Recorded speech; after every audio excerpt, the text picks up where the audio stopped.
Welcome to NTD Evening News. Our top story tonight, NATO allies are pushing back on President Trump's plan to impose new tariffs on European countries. That's if they don't agree to the U.S. purchase of Greenland. What this means for the future of Greenland amid threats from China and Russia. Jack Bradley breaks it down. A group of activists disrupt a Minnesota church in the middle of a Sunday service. The Department of Justice says it's working around the clock and will prosecute any violations of federal law. Jason Blair with the latest. The Trump administration is investigating race-based housing programs in Minneapolis. It comes amid the onset of several other investigations into alleged fraud in taxpayer-funded programs. Melina Weiskup has the details. And at least 39 people are reported dead after a major high-speed train collision in Spain. Arian Pazdar has how survivors are reacting and what officials say about the cause of the crash.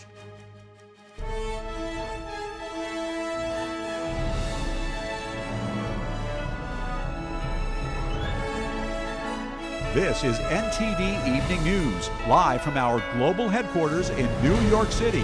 Here's Tiffany Meyer. Good evening and thank you for joining us tonight. The latest on U.S. plans to purchase Greenland, with President Trump announcing he'll impose tariffs on several European nations that oppose the deal. NTD's Washington correspondent Jack Bradley has more from the White House. Several leaders from European countries are pushing back against President Trump's plans to impose tariffs on their countries if they don't go along with his acquisition of Greenland. Trump said over the weekend that several European nations, all NATO allies, will be charged a 10% tariff on all goods coming into the U.S. on February 1st. On June 1st, that number will rise to 25% unless a deal is reached to purchase Greenland. He wrote on Truth Social, China and Russia want Greenland, and there's not a thing that Denmark can do about it. This is a very dangerous situation for the safety, security, and survival of our planet. He added that U.S. presidents for the past 150 years have been trying to acquire Greenland, but have been unsuccessful in doing so, and now is more imperative than ever. Several European leaders disagree. Any decision about the future status of Greenland belongs to the people of Greenland and the Kingdom of Denmark alone. To show the American president, you have a desire, you have a vision, you have a request, but you will never be able to achieve that by putting pressure on us. Members of the European Union held an emergency meeting on Sunday to discuss retaliatory measures to take against President Trump's threat of tariffs, but so far not coming to a complete consensus, with the UK announcing that they will not impose tariffs on the US for this. Greenland sits at the center of U.S. defenses against Chinese and Russian nuclear missile threats. It's a midway point in the Arctic that serves as an early detection spot for missiles, playing a key role in President Trump's plans for a Golden Dome missile defense system around the U.S. Officials in Greenland have stated their desire to become independent of Denmark and remain so for the U.S. for that matter, but they also recognize that a close partnership with the U.S. is essential, with increased threats from Russia and China. We're seeing more and more activity for the last couple of decades from Russia and China, and it's very important for the Greenlandic people to, in that context, to have direct communication with the United States, which is vital to the security and stability in the Arctic in the Western Alliance. President Trump and his administration have said that the only way to ensure the security of NATO, Greenland, and the U.S. is for the U.S. to acquire Greenland. If there were an attack on Greenland from Russia, from some other area, we would get dragged in. So better now, peace through strength. Greenland can only be defended if it is part of the U.S., and it will not need to be defended if it is part of the U.S. The president is trying to avoid a conflict. Later this week, President Trump is expected to travel to Davos, Switzerland for the World Economic Forum, where the topic of Greenland is expected to come up. Reporting from the White House, Jack Bradley, NTD News. The Department of Justice says it's investigating the disruption of services at a Minnesota church on Sunday by activists protesting against ICE. Attorney General Pam Bondi says if any violation of federal law took place, it will be prosecuted. NTD correspondent Jason Blair has more. Renee Good! The Department of Justice says it's working around the clock to look into a disruption that took place at a church in St. Paul, Minnesota on Sunday. Activists entered City's church during a service shouting "ICE out" and "Justice for Renee Good." Good was fatally shot during an ICE-related shooting. DHS says she ignored instructions from authorities and drove her car in the direction of an ICE agent. The activists were also calling out the name David Easterwood, one of the pastors at the church, alleging that he's the same David Easterwood listed as the acting director of the ICE field office in St. Paul. There are already 2 prosecutors from my office on their way to Minneapolis. We have an FBI team assembled and local prosecutors as well. Dillon says the incident is getting the highest attention from the DOJ. Because there is no more sacred right in our Constitution than the right to assemble and pray to God. The church disruption was organized by activist and civil rights lawyer Nikema Armstrong. This is Operation Pull Up, more of a clandestine operation. We show up somewhere. They don't expect us to come there, and then we disrupt business as usual. Tricia McLaughlin, the Assistant Secretary of Homeland Security, says that she's glad the DOJ is taking the incident seriously. This shouldn't be a Republican or Democrat issue. These are worshipers who are practicing their First Amendment rights to worship, and yet those rights were trampled on. With ongoing protests and tensions escalating in Minnesota over the weekend, multiple reports citing defense officials say that the Pentagon has 1,500 troops on standby in Alaska for possible deployment to the state. However, the Pentagon has not directly confirmed this publicly yet. Minnesota Governor Tim Walz has put the state's National Guard troops on standby as of Friday. The Minnesota National Guard posted on X that if activated, the Guard troops will be wearing reflective vests to, quote, help distinguish them from other agencies in similar uniforms. The Minnesota Department of Public Safety says they are not deployed to the city streets at this time, but are ready to help support public safety, including protection of life, preservation of property, and supporting the rights of all who assemble peacefully. Jason Blair, NTD News.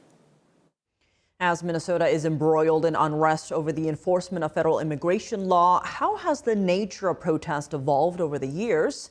NTD's Sam Wong was out on the streets of D.C. to hear from the people. How do you think the idea of protest has been evolving over the years? To me, I'm a peaceful guy in a sense that even if you disagree on something, keep it low, keep it peaceful. There is no need for violence. Yeah, I mean, to my understanding, protests have sort of basically, in a lot of places, become riots, and they're not very peaceful. And again, my understanding of Martin Luther King Jr. is that he was sort of all about sort of peacefully protesting and sort of strict nonviolence, so not sort of causing any harm to anyone. And I think that's a big issue. I think that peaceful protest is definitely still a powerful tool, but I think that unfortunately it's been kind of overshadowed as people kind of get more riled up by partisan news networks and things like that. The more that people disrespect authority and just don't want to follow the rules, it just gets more out of hand. If you believe in and want to take a stand, that's one thing. But as far as like organizing these things and getting those folks out there that are professional protesters at that point, I'd use the word despicable. Just over the weekend, we saw protesters barging into a church in the middle of a service over in Minnesota. Do you think that's a good example of peaceful protest? No, that's not a good example. I mean, they should be outside in the public area. They shouldn't be going into the church while interrupting the church service. At face value, if protesters were trying to impede a church service, that's never good. And that puts a bad image on whatever the protesters are fighting for. It's a completely different judgment if the pastor was an ICE officer. You know, it's a completely different thing. Well, I don't know. I would say regardless, you know, I'm not ICE's biggest fan exactly, but I'd say regardless of whether or not he was working for ICE in any capacity, it's a church, you know, it's not related to that. So I would say that either way, it really has no place. There's no place protesting in a church for that kind of thing. So Church, temples, mosques, right? Regardless of what religion you are, those are the places of worship. Barging into like a religious, holy place should not have happened. I haven't heard the story, so we've been preoccupied with other things. But no, that's not a peaceful protest. Those should be places of sanctuary, and they're off limits. You are trespassing among someone else's liberties to worship how they would like to, and forcing yourself in upon that and changing that definitely damages their liberties. Meanwhile, federal investigations into Minnesota are expanding. Now, the Trump administration is investigating race-based housing programs in Minneapolis. It comes amid the onset of several other investigations into alleged fraud in taxpayer-funded programs. NTD's Melina Weiskup has more updates. Minnesota State Governor is under the microscope. The Trump administration is investigating whether the race-based housing programs in Minneapolis violate the Civil Rights Act. HUD officials are taking issue with the Minneapolis 2040 plan, which aims to prioritize housing resources to people of color, Indigenous people, and/or immigrants. Secretary of Housing and Urban Development Scott Turner accused the mayor of racial favoritism. In a letter to the city's mayor, he wrote, "Specifically, Minneapolis has committed to making available and allocating housing resources based on race and nationality. This is in addition to the alleged wasted taxpayer dollars meant for housing programs." Through our fraud prevention, we have found that there is likely over $84 million in eligible assistance that was given to the state of Minnesota during the Biden administration, including almost $500,000 in improper assistance to over 500 dead tenants. And so you think about that. Governor Walz and Mayor Frey have not yet responded to the investigation. The HUD crackdown comes amid several other investigations into Minnesota programs. Independent journalist Nick Shirley continues to travel around in an attempt to expose fraudulent daycares. Is Hopkins Child Care Center. They're receiving over $2 million a year.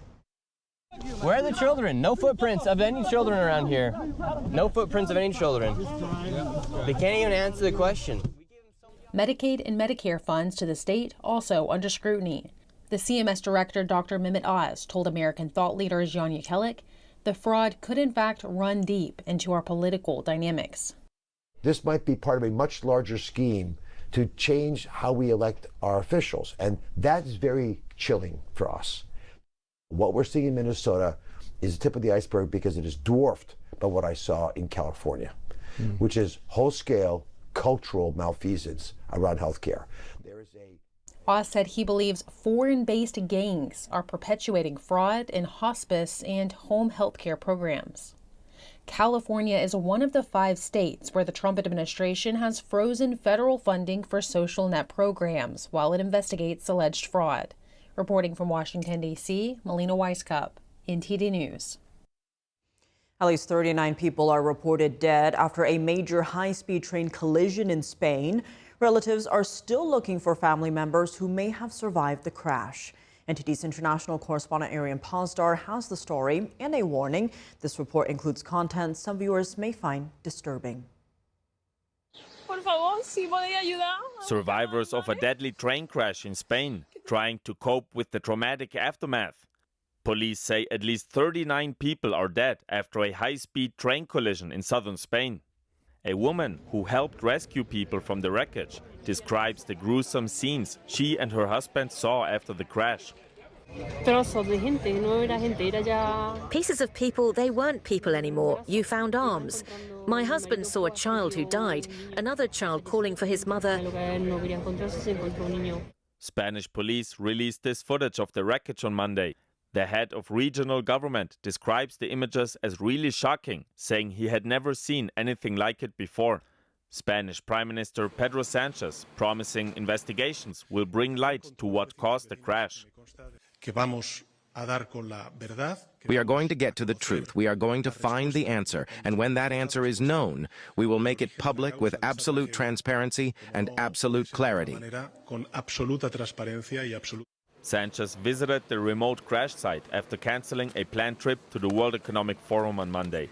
The train from Malaga to Madrid was traveling at around 70 miles per hour when it derailed. That's relatively slow, given that high-speed trains in Spain can reach speeds of over 180 miles per hour. The president of rail company Iryo says he was shocked after finding out about the crash. On a straight stretch of track, in carriage 8, and not at the front, a derailment is a strange accident. He added that the train was less than 3 years old and had completed all of its scheduled inspections and maintenance. When tragedy strikes, it tends to bring people closer together. Local residents in the small town near the crash site have been providing support to survivors and to relatives searching for injured family members. A lot of people helped with water and blankets, whatever was needed. The town has given everything to those people. A local farmer says most people living in the town went to the crash site shortly after the tragedy struck. Arian Pastar, NTD News. Coming up, the interim leader of Venezuela says she's open to U.S. oil investment and stronger diplomatic ties, but she's been a priority target in DEA investigations for years. Luis Martinez has the details.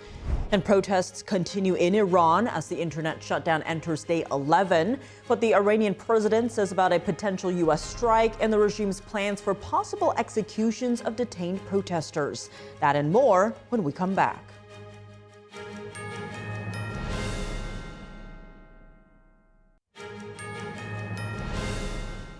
Welcome back. I'm Tiffany Meyer. Delcy Rodriguez, the interim leader of Venezuela, has been a target of U.S. intelligence investigation for years, but has not faced charges in U.S. courts. Our Washington correspondent Luis Martinez has the details. Delcy Rodriguez, the former deputy to Nicolás Maduro and the interim leader of the Venezuelan regime, was mentioned in dozens of U.S. intelligence investigations that date back to 2018. The Drug Enforcement Administration, otherwise known as DEA, labeled Rodriguez as a priority target back in 2022 under the Biden administration. Despite her priority status among intelligence investigations, Delcy Rodriguez has not been indicted in a U.S. court, like Nicolás Maduro and several Venezuelan high-ranking officials have been. There is no hidden extraterrestrial or secret agenda in this story. That is the plain truth. And let the analysts come and say what they will, but that is the plain truth. And the country will see it in numbers. The country will see that we are going to attract investment for those virgin fields that Venezuela has in its largest oil reserves on the planet. Since taking power over the Venezuelan regime, Delcy Rodriguez has signaled that she is willing to cooperate with the Trump administration. Rodriguez has already released a few political prisoners and has also promised to reform the hydrocarbon law in Venezuela to allow for U.S. oil companies to invest in the country. And reportedly, Delcy Rodriguez met with CIA Director John Ratcliffe for 2 hours in Caracas last week. Venezuela must move forward to become a peaceful country with trade relations with the whole world. And if there are problems, the law, the Constitution, and diplomatic mechanisms will resolve them so that Nicolás Maduro, President of the Republic, is returned to us. Publicly, the Venezuelan regime has maintained a defiant tone against the United States. Venezuelan lawmaker Nicolás Maduro Guerra, the son of the former dictator Nicolás Maduro, often calls for the release of his father from U.S. custody. But Venezuelan opposition leader María Corina Machado believes that a transition is taking shape behind the scenes. Delcy Rodriguez, yes, she's a communist. She's the main ally and representation of the Russian regime, the Chinese and the Iranians. But that's not the Venezuelan people, and that's not the armed forces. Reporting from Washington, D.C., Luis Eduardo Martinez, NTD News. The Iranian president said yesterday that any attack on the regime's supreme leader would be equivalent to an all-out war against Iran. Iran also indicated it might go ahead with the execution of people it has detained. Here are the details. Iran's president warned on Sunday that any U.S. strike would trigger a harsh response from Tehran after an Iranian official in the region said at least 5,000 people, including about 500 security personnel, had been killed in nationwide protests. Sparked last month in Tehran's Grand Bazaar over economic grievances, the protests swiftly turned political and spread nationwide. The protests drew participants from across generations and income groups calling for the end of clerical rule. Protests dwindled last week following a violent crackdown. President Donald Trump has repeatedly threatened to intervene if protesters continued to be killed on the streets or were executed. Trump said in an interview with Politico on Saturday, quote, "It's time to look for new leadership in Iran." Iran indicated on Sunday it might go ahead with the execution of people detained during the unrest, and with its clerical rulers facing mounting international pressure over the bloodiest unrest since the 1979 Islamic Revolution, is seeking to deter Trump from stepping in. Iran's President Masoud Pezeshkian on X warned that Tehran's response, quote, "to any unjust aggression will be harsh and regrettable." He added that any attack on the country's supreme leader is, quote, "tantamount to an all-out war against the nation." The Iranian official told Reuters that the verified death toll was unlikely to increase sharply, adding that those taking to the streets had been supported and equipped by, quote, Israel and armed groups abroad. The clerical establishment regularly blames unrest on foreign enemies. U.S.-based rights group HRANA said on Saturday the death toll had surpassed 3,300, with nearly 4,400 cases under review. The group said that more than 24,000 arrests had been confirmed. It's day 11 of the internet shutdown in Iran. How does this isolation affect the protesters and the morale of the Iranian people? And what is China's role in the blackout? Tonight, Nathan Pekarsik, Senior Fellow at the Foundation for Defense of Democracies, will join NTD for analysis.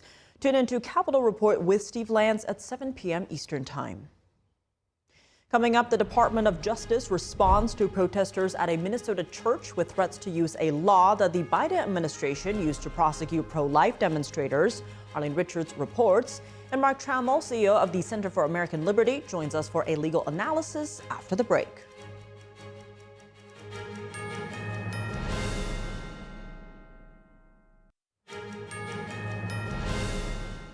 Welcome back. I'm Tiffany Meyer, taking an expanded look into the recent protests at a Sunday service in Minneapolis. NTD's Arlene Richards explains how the administration could enforce the FACE Act, which protects access to religious worship. Demonstrators with the Racial Justice Network stormed into a Minneapolis church on Sunday. Their aim? To call out the pastor for allegedly working with Immigration and Customs Enforcement, or ICE. The interruption interfered with a church service that was in progress. How could the Trump administration respond? On Monday, Assistant Attorney General Harmeet Dillon, who leads the Civil Rights Division, said this administration protects houses of worship.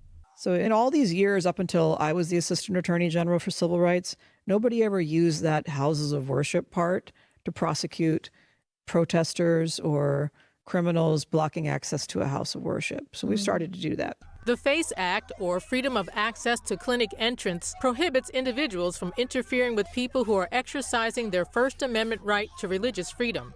The act was more commonly enforced under the Biden administration to protect access to abortion clinics or damage to clinic property. But it's also applicable to intentional property damage or access to religious buildings.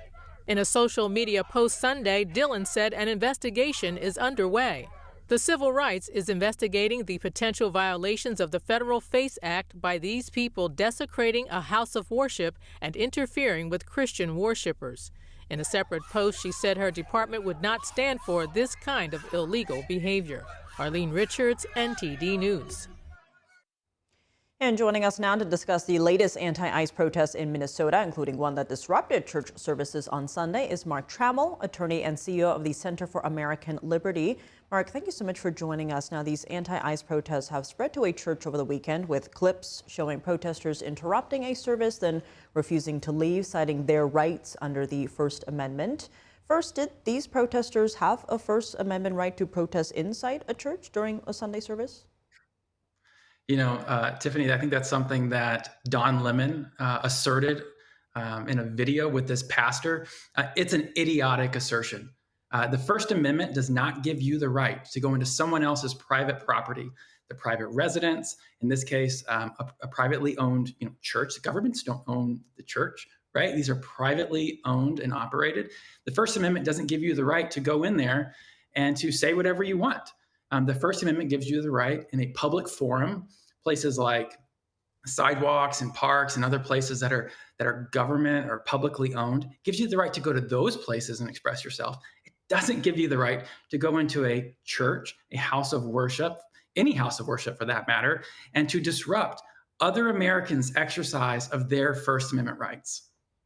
Now, DOJ Assistant AG Harmeet Dillon of the Civil Rights Division said, quote, any attack on a house of worship or a religious service in this country falls under our jurisdiction, and we have a zero tolerance policy, adding they'll be using the FACE Act to prosecute. Do you see any potential argument by protesters holding up in court for why they protested in a church? I mean, I think the why is immaterial. Like, I think we all saw what they did. Right? That video is all over social media. The fact of the matter is they went into a church in the middle of a church service and they shouted down the pastor. They shouted in the faces of the congregants, intimidated them, kept them from being able to participate in their worship service. And as a result of their behavior, the congregation left. And I think if you look at just the text of the FACE Act, the why they did it it's immaterial to the fact that they did it.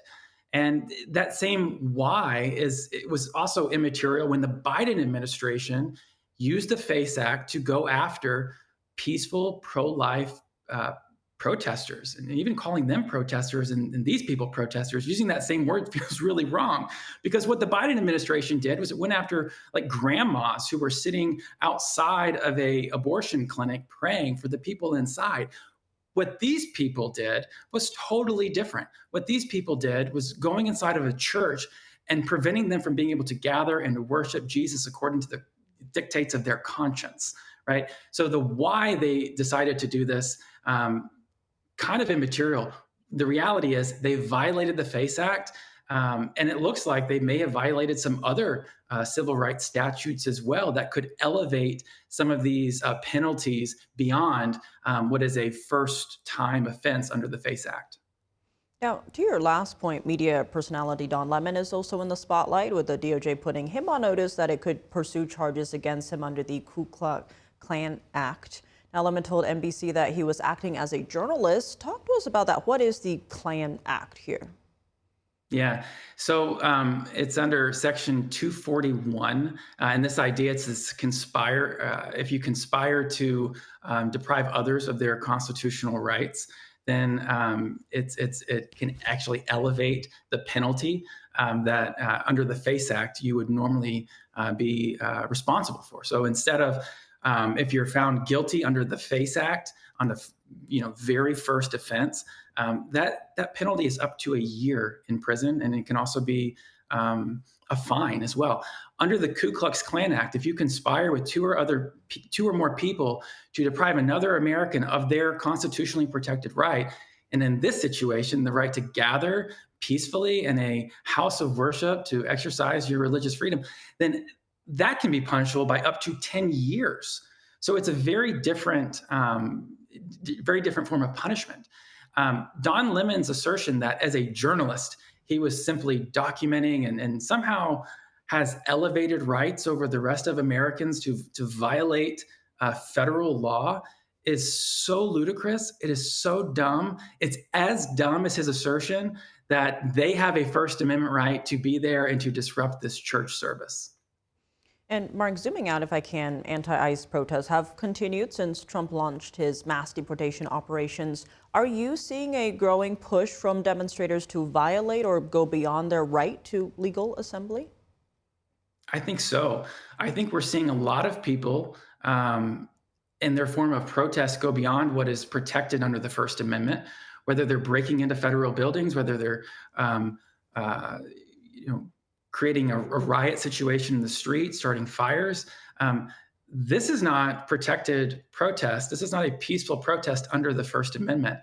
It's really unfortunate. We've seen a severe lack of leadership in Minnesota, whether it's the mayor, the governor, the attorney general in the state, even in St. Paul.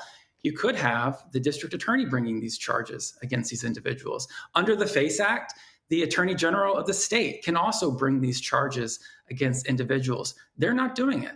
In fact, if anything, elected officials in Minnesota are stirring the pot. They are creating this really worse problem than before. They're making it worse every day by the things that they're saying, the things they're posting on social media. And instead of condemning what happened in this church, we're seeing a lot of, it's largely crickets on social media, or like Governor Walz, this pathetic statement he put out today.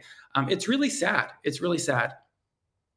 Well, Mark Trammell, as always, thank you so much for joining us. Thank you.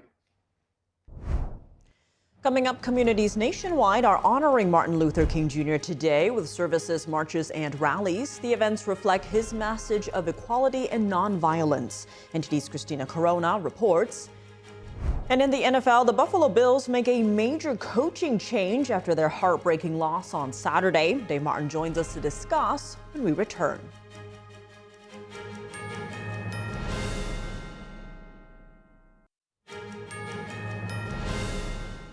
Welcome back. I'm Tiffany Meyer. Across the nation, Americans are marking the birthday of Martin Luther King Jr. with commemorative events honoring his legacy. From Atlanta to Los Angeles, people are reflecting on his message of equality. NTD's Christina Corona tells us more. Today, Americans across the country are honoring the life and legacy of Dr. Martin Luther King Jr. In Atlanta, the King family attended a commemorative service followed by a march and rally with thousands in attendance, carrying forward Dr. King's call for justice and equality. Dr. Martin Luther King was a leader of the civil rights movement, advocating for racial equality through nonviolent protests. His efforts helped lead to the Civil Rights Act of 1964 and the Voting Rights Act of 1965. He was assassinated in 1968 at the age of 39. The events began at Atlanta's historic Ebenezer Baptist Church. On what would have been Dr. King's 97th birthday, his youngest daughter, Reverend Dr. Bernice A. King, addressed the crowd. When we see people strictly as others, strictly as enemy, strictly as disposable, we react rather than respond. We dehumanize rather than dignify. And when we dehumanize, we destroy the very possibility of community. That is why nonviolence is not simply a way, it is the way that heals, transforms, and leads us toward the beloved community. She emphasized unity and said justice strengthens society. Members of the King family later participated in a march and rally to mark the national holiday. Here in California, a parade was held in South Los Angeles featuring marching bands, several cheer teams, Mayor Karen Bass, and comedian Cedric the Entertainer as Grand Marshal. Residents reflected on what Dr. King's legacy means today. It means honoring what the definition of love, peace, and leadership is in the world. Everybody needs to understand how precious that is and what it took for him to sacrifice to achieve that kind of awareness in the world. I just feel that Martin Luther King is an example of when we have a dream and we have the willingness, we can really live a life of fulfillment. And he spoke to unity. He was for everyone. Equality for everyone, and I live my life that way. Many residents here in Los Angeles think Dr. King's message of justice and equality still resonates today. Reporting from South Los Angeles, Christina Corona, NTD News.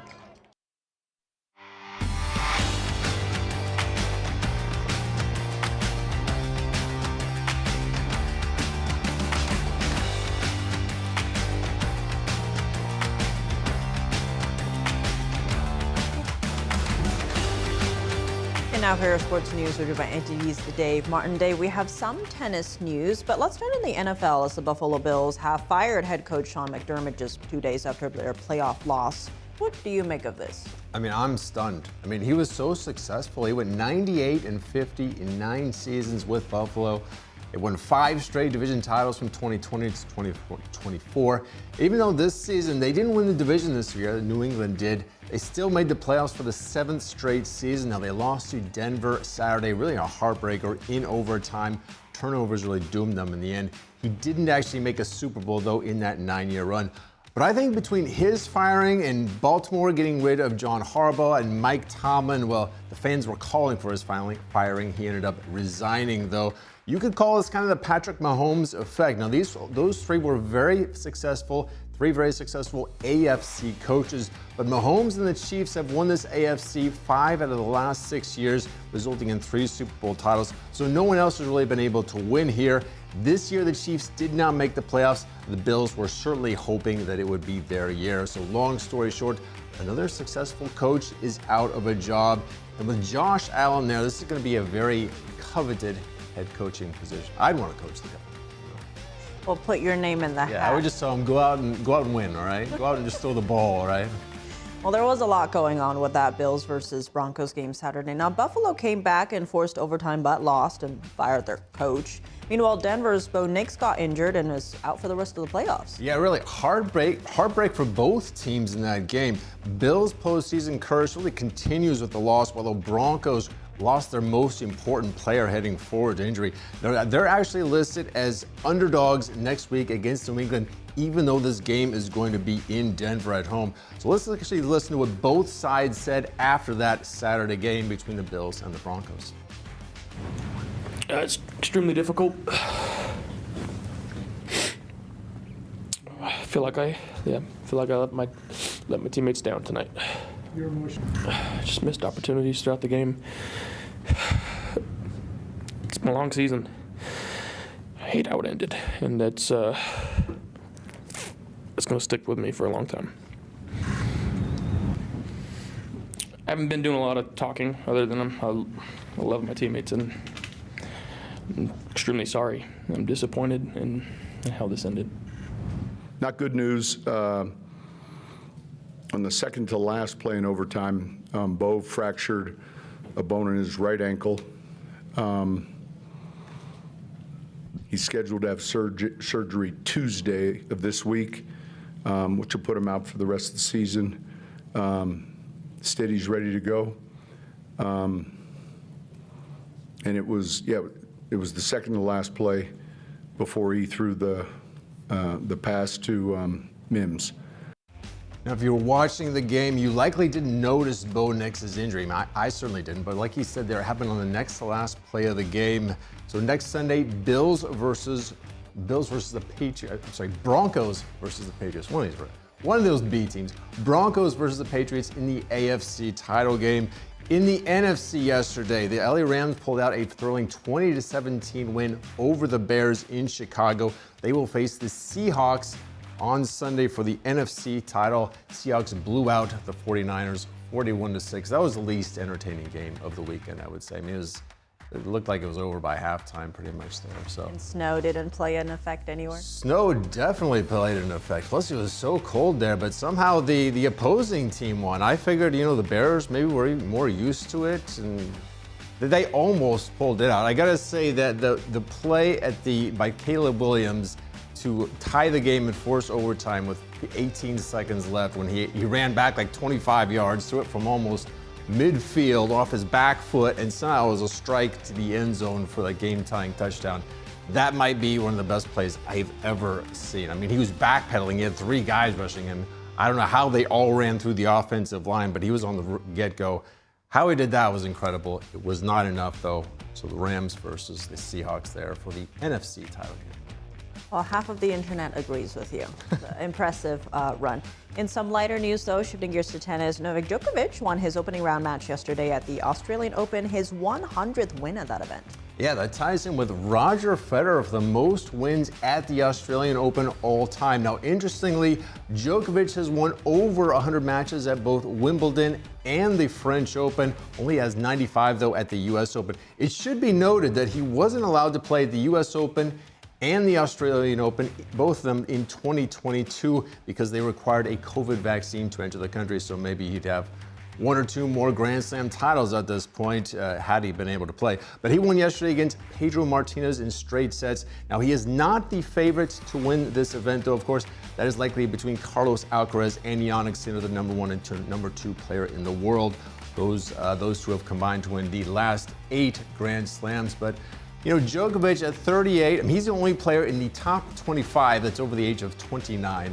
I'm hoping to see him turn back the clock one more time. It would be kind of fun to see. So it's not very likely, though. I'll just say that. All right, well, moving to college football, the national championship game is just minutes away. Now, Indiana is listed as 7.5-point favorites to beat Miami. Who's your pick, though?